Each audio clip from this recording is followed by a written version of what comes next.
My friends, look around you. The world is not broken. It is being rewired, not by bombs, not by tariffs, not by speeches in marble halls, but by quiet systems invisible, unglamorous, unstoppable. 10 years ago, a farmer in Yunnan sold oranges through a phone app.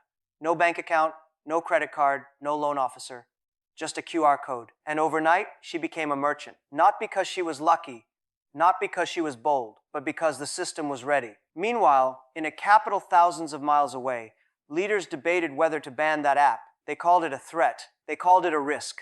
They called it dangerous. But they never asked, what if it was the future? What if the future didn't come with flags? What if it came with a ping? The West saw a challenge. China saw an infrastructure. One side reacted. The other built. This is not about politics. This is not about ideology. This is about what happens when you choose to design for the next generation instead of defending the last.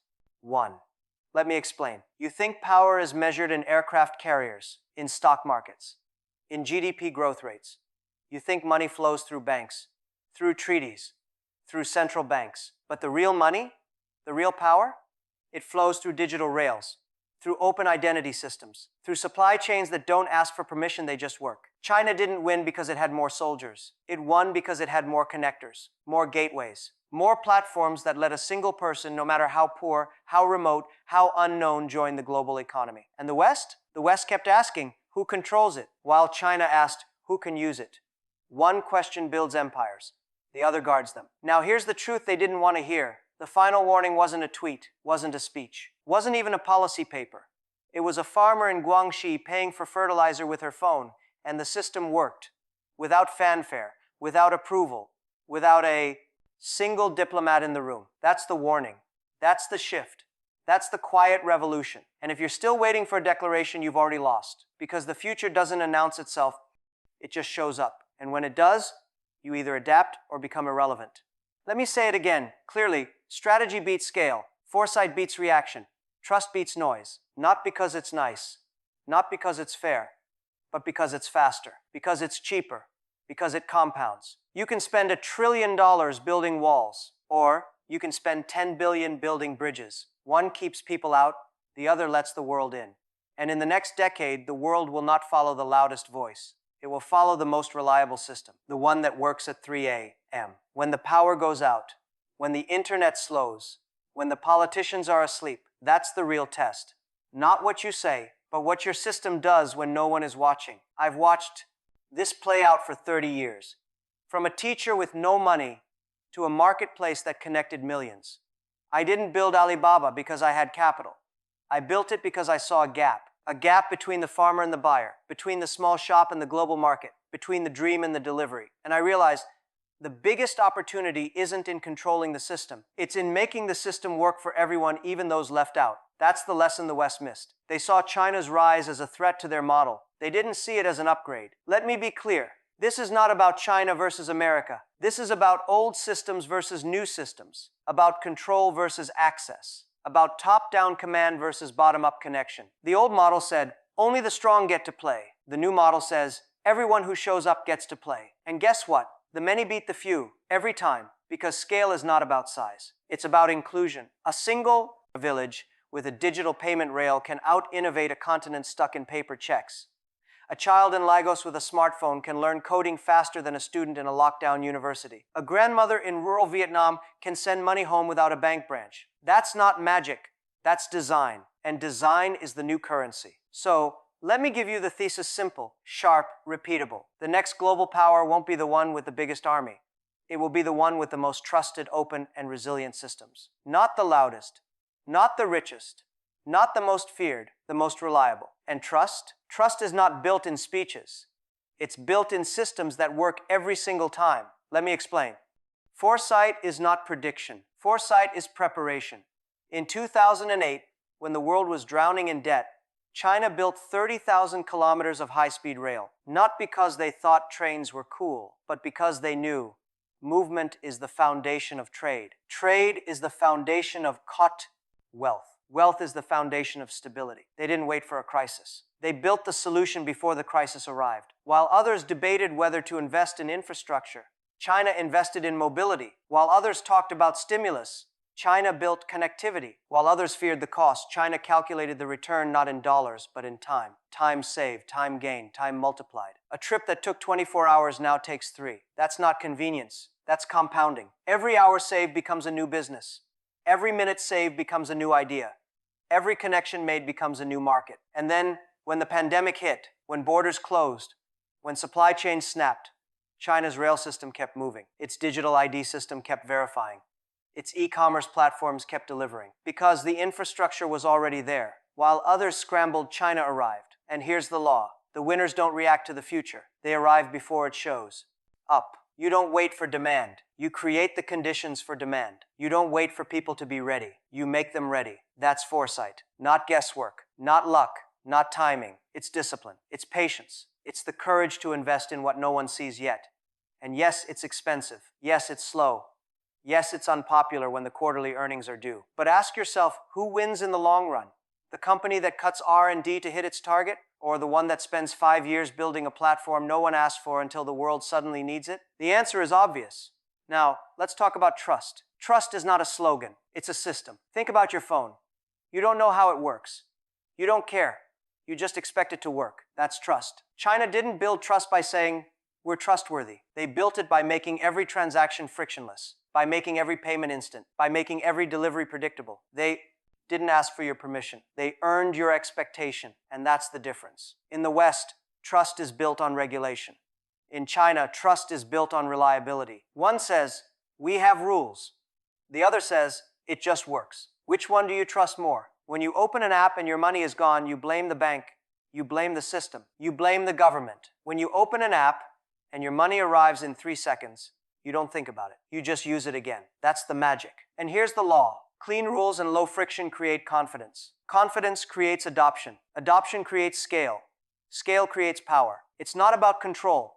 It's about clarity. A simple ID system. A single digital wallet. One tap to pay for medicine, school fees, electricity. That's not technology. That's dignity. And dignity is the most powerful currency on earth. Because when a person feels seen, when they feel included, when they feel the system works for them, they don't protest. They participate. They don't leave. They stay. They don't wait for change. They become the change. And that's how revolutions happen.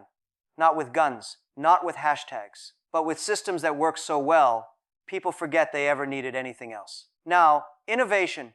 Most people think innovation means gadgets, new phones, new apps, new AI. But real innovation is governance. It's designing systems so that technology doesn't just serve the elite, it serves the excluded. In 2015, China launched its Digital Village initiative, not to control farmers, but to connect them. Each village got a smart kiosk, a solar-powered terminal, a link to national logistics. Farmers could upload crop data, get real-time prices, sell directly to cities. No middlemen, no exploitation, no delays. And what happened? Yields went up. Income doubled, poverty dropped. Was it AI? Was it blockchain? Was it some fancy algorithm? No. It was a simple interface, a reliable network, a system that didn't ask for paperwork. That's innovation as policy, not flashy, not viral, not sexy, but life-changing. And here's the law.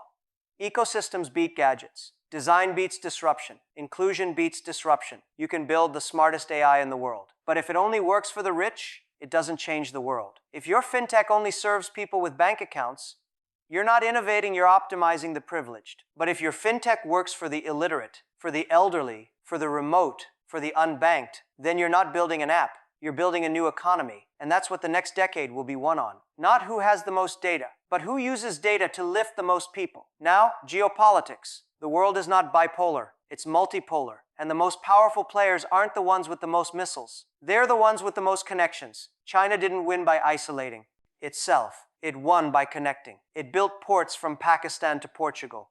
It laid fiber from Kenya to Kazakhstan. It trained engineers in Laos, Egypt, Argentina, not to control, but to enable. It didn't say, join us. It said, here's how to join the world. And that's the difference. The old model, align with us or be isolated. The new model, here's the tool. Use it, grow, thrive. And guess what? Countries don't choose sides, they choose systems. They choose the one that works, the one that delivers, the one that doesn't demand loyalty, just participation.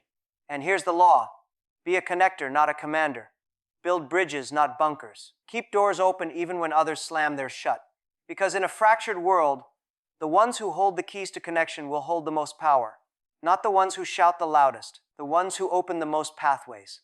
Now, let me show you the underdog strategy, the one that wins when everyone thinks it's impossible. In 2012, in a village in Yunnan, a woman named Li Wei had no phone, no bank account, no formal education. She grew tea. Her family had grown tea for 17 generations, but every year, middlemen took 70% of her profit. She didn't protest. She didn't wait for government help. She didn't even know what e-commerce meant, but she had a nephew. He had a phone. He showed her how to take a picture of her tea leaves. He uploaded it to a local platform. 3 days later, someone in Shanghai bought it, paid in digital yuan, sent the money instantly. Li Wei received it, no bank, no ID, no paperwork. She cried, not because she made money, but because she was seen. That year, 12,000 villages like hers connected. By 2020, over 10 million small producers were selling online. No loans, no permits, no intermediaries. And what happened? The old trade networks collapsed. The middlemen disappeared. The value stayed with the producer. And here's the twist. China didn't send a policy. It sent a tool. And that tool, it didn't come from Beijing. It came from a kid with a phone. That's the underdog strategy. Not top down, not command and control, but bottom up. Built by the people, enabled by the system. Fast versus wise. Today versus tomorrow. Top down versus bottom up. The West chased speed. China chased scale through inclusion. The West optimized for profit. China optimized for participation. And the result? A system that didn't just grow, it multiplied. Because when you give people access, they don't just consume, they create. They don't just buy, they build. They don't just follow, they lead. And that's the quiet revolution. Now, a warning. Success breeds complacency. Comfort erodes discipline. Trust is fragile. China didn't win because it was perfect. It won because it kept improving. But now there's a risk. Now there's a temptation to lock the system, to control the data, to turn access into allegiance, to believe that because you built it, you own it. That's the trap. Because systems that become rigid, that demand loyalty instead of offering opportunity, that punish dissent instead of inviting innovation, they don't last. Look at history. The Roman Empire didn't fall because it was attacked. It fell because it stopped adapting, because it stopped listening, because it became about control, not connection. The same can happen here. The moment you decide, we built this, so we decide who uses it, you stop being a platform. You become a palace. And palaces are always stormed because people don't hate power. They hate exclusion. They don't hate systems. They hate systems that stop working for them. So the warning is this. Trust is earned daily. It is not inherited. It is not guaranteed. It is not permanent. You can have the best system on earth, but if you use it to silence voices, to block access, to favor the connected over the curious, you will lose. Not tomorrow, not next year, but soon. Because the next generation doesn't care who built it. They care if it works for them. And if it doesn't, they'll build something better, and it won't come from Beijing, or Washington, or Brussels. It will come from a teenager in Nairobi, a grandmother in Manila, a fisherman in Indonesia, and they won't ask for permission. They'll just start. And you'll be the one asking, how did they do it? Because you stopped listening. Now, a parable. There was a village, no roads, no electricity, no internet, but it had 120 families and one idea. They didn't wait for government. They didn't wait for donors. They didn't wait for experts. They pooled their money. One family gave 100 yuan. Another gave a goat. Another gave a week of labor. They dug a well. They strung a solar line. They built a small server. They called it the common wire. No one owned it. Everyone used it. A teacher posted lessons. A doctor gave remote consultations. A mother sold hand-woven cloth to buyers in Guangzhou. They didn't have a CEO. They didn't have a board. They had a circle. And every month, they met. Not to report profits, but to report problems. Your internet dropped. Your payment failed. Your app crashed. And they fixed it together. Within 3 years, their village had more digital entrepreneurs than a city of 500,000. No one came to save them. They saved themselves. And here's the founder logic. The best systems aren't built by the powerful. They're built by the connected. And the most powerful force in any community is the will to solve problems together. Not top down, not command, not control, but collaboration. That's the secret. That's the spark. That's the model. And now, what does this mean for you? Not for nations, not for companies, for you. Right here, right now. What are you building? Not your career, not your portfolio, not your resume. Your system, your daily habits, your reputation, your choices. Because you are not just living in this world, you are designing it with every decision. Let me give you the life playbook. Plan long, not in months, not in years, in decades. What will you be known for in 2035? Not what you did in 2025. Not what you posted on social media. Not what you said at the meeting. What did you build? What did you enable? What did you make possible for others? Choose discipline over comfort. Every morning ask, am I doing what's easy or what's essential? Do you check your phone first, or do you review your goals? Do you scroll for distraction, or do you read for depth? Do you say yes to meetings, or do you say yes to mastery? Discipline is not punishment. It's protection. It's the quiet armor that keeps you from being swept away by noise. Build trust daily, not in grand gestures, in tiny, consistent acts. Show up on time. Keep your promises. Say sorry when you're wrong. Give credit when it's due. Trust is not a title. It's a habit. And the most powerful people in any room, not the loudest, not the most connected, but the most reliable. The ones you know will deliver. The ones you can count on. The ones who don't need to boast because their record speaks. Adapt faster. The world doesn't reward the smartest. It rewards the fastest learners. Learn to unlearn. Learn to question your assumptions. Learn to ask, what if I'm wrong? Don't wait for crises to change you. Change before the crisis hits. Because the next disruption won't come from a new app. It will come from a new way of thinking. And if you're still thinking the same way you did 5 years ago, you're already behind. Practice reputation hygiene. Every word you say, every post you share, every silence you keep. They're not just moments. They're data points. They build your digital identity, your human brand, your legacy. You are not just a person. You are a system. And systems are judged by their consistency. Create decision checklists. Before you say yes, ask, does this align with my long-term vision? Does this build trust or erode it? Does this serve the many or just the few?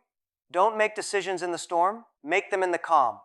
And when the storm comes, you'll be ready. Because the future doesn't belong to the strongest. It belongs to the most prepared, the most disciplined, the most trustworthy, the most inclusive. Now, let me say this again, not as a lecture but as a pledge. Outsmart, don't outfight.